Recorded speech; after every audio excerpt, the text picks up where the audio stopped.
Magandang araw sa inyo. Masaya at magandang topic natin ngayon. Para ito dun sa mga tao na isip ng isip, yung talagang paulit-ulit ang pag-iisip nila sa maghapon.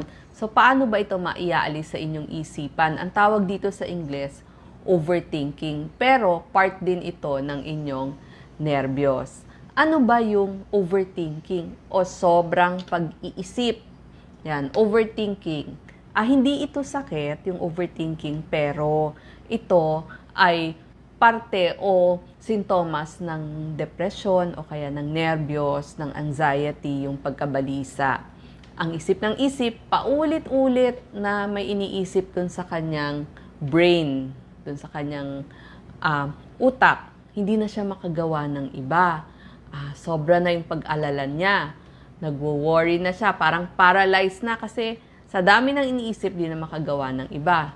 Hirap ng magdesisyon, hindi makatulog. Ito, so makakalimutin na, hindi na makatulog, magpapalpitate pa. Masakit na ulo, feeling nila hindi sila makahinga. Laging worry, worry ng worry. Actually, wino-worry nila yung future, yung dadating, yung hindi pa nangyayari. Tapos, hindi nila gagawin yung mga dapat nilang gawin. Bukas na kasi na-busy na sila kakaisip. Hindi sila makakonsentrate. Tsaka, mainitin ulo nila. So, wala na silang patience. Minsan, parang panic attack. Laging makulo yung tiyan nila. Tapos, nagpapawis. At kung pwede, i-avoid yung ibang tao. Ano ba yung example ng overthinking? Yung sila kasi, nakafocus sa negative thoughts, yung nangyari na. So, hindi maka-move on. Tapos, yung mangyayari naman, yung future, lagi nilang inaalala. Bibigyan ko kayo ng example para maunawaan nyo ano yung overthinking. Example 1. Nako, di nag-meeting kayo kahapon. Paulit-ulit sa mind mo, pag uwi mo, nakakahiya yung mga sinabi ko kanina sa meeting.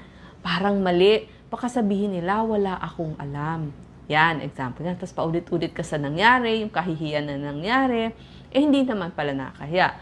Number 2, minsan, parang nagsi-self-pity ka, sana hindi na lang ako umalis dun sa dati kong trabaho. Di sana mas masaya ako ngayon. Tapos na yun wala ka nang magagawa, di ba?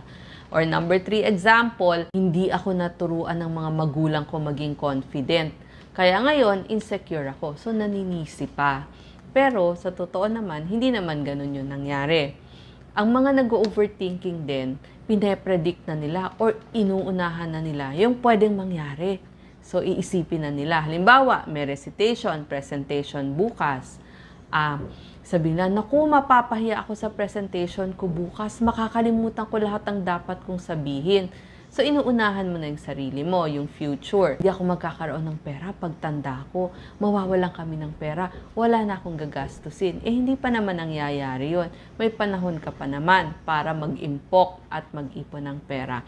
So, yan yung mga nangyayari dun sa mga taong medyo may nervyos. So, pasok ng pasok sa isip nila, may magagawa ba tayo? Ano ba yung tips para may alis natin sa isipan natin? Yes, meron. Ito po yung mga tips na ituturo ko sa inyo.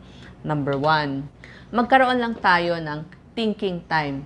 Dapat mga 20 minutes lang. May specific time lang, 20 minutes lang, yun lang ang time limit mo. After that, iibahin mo na yung mga gagawin. I-write down mo, isulat mo sa isang papel. Ito ang mga problema ko, blah, blah, blah. Ano yung trigger, isulat mo rin. Tapos, may time ka din mag-meditate o kaya naman mag-reflect o magmuni-muni ano yung mga pwede mong gawin. Kasi kailangan mo problem solving sa mga ganito. Huwag kang magpapatali sa wala kang magagawa. Hindi, mag-reflect ka, magmuni-muni ka. Ano yung pwede mong gawin. So, may mga mababago ka. Marami pa. Tignan mo ano ang dapat gagawin.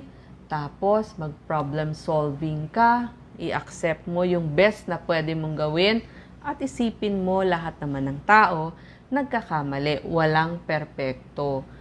Tulugan mo muna. Baka bukas meron ka ng bright idea. O kaya baka pwedeng mag-siesta ka muna. Basta iba muna yung gawin mo. Number 2, tignan mo din yung layunin mo, ano ba yung goal mo sa buhay.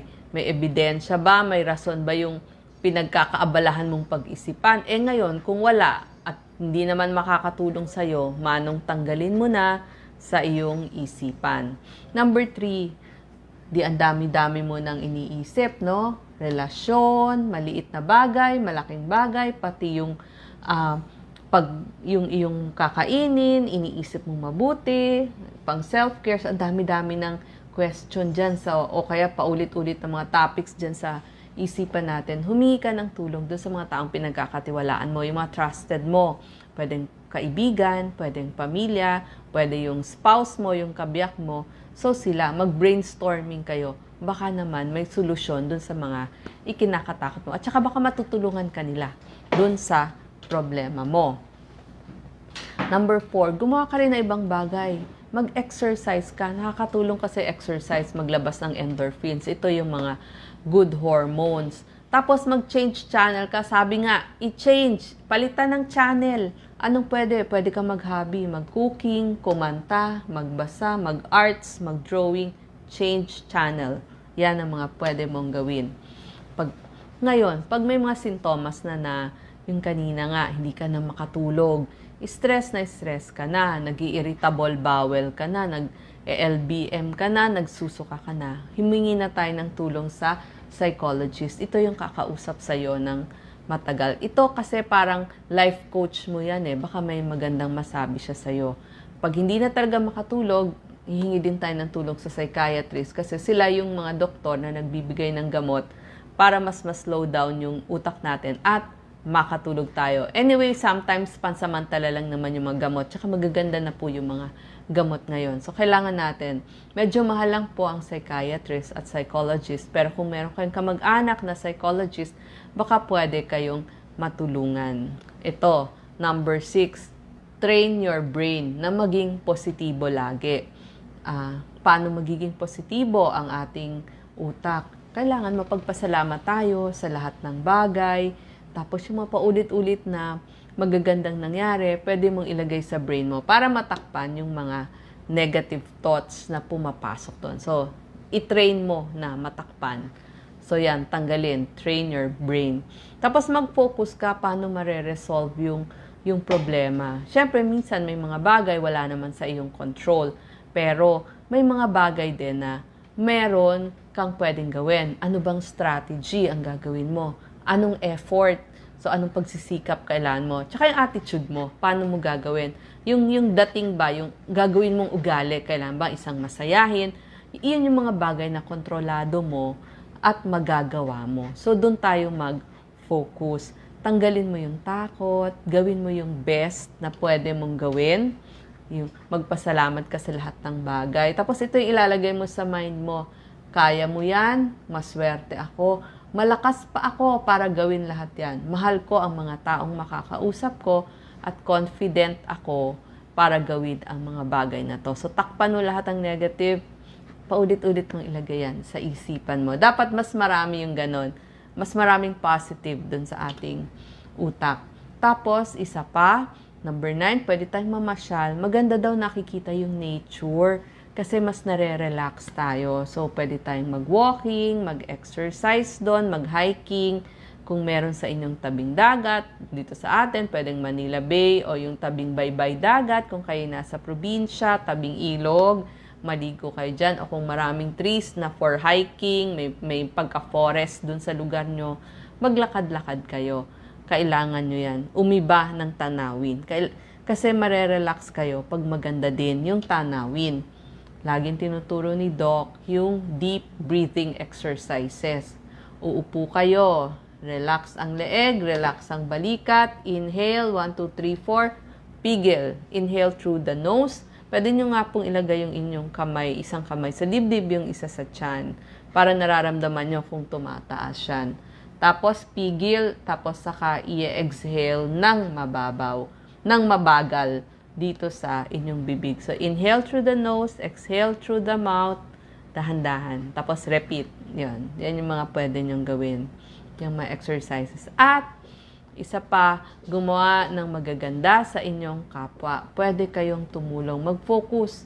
Kasi pag ganun, mawala yung lungkot nyo. Mag-meditate kayo, i-distract nyo ang sarili nyo. Tapos sinabi ko nga, deep breathing at positive lang. So, sa ating mga kababayan, sana hindi na kayo nervyusin at matanggal na yung paulit-ulit na dumadaan sa utak ninyo. Salamat po.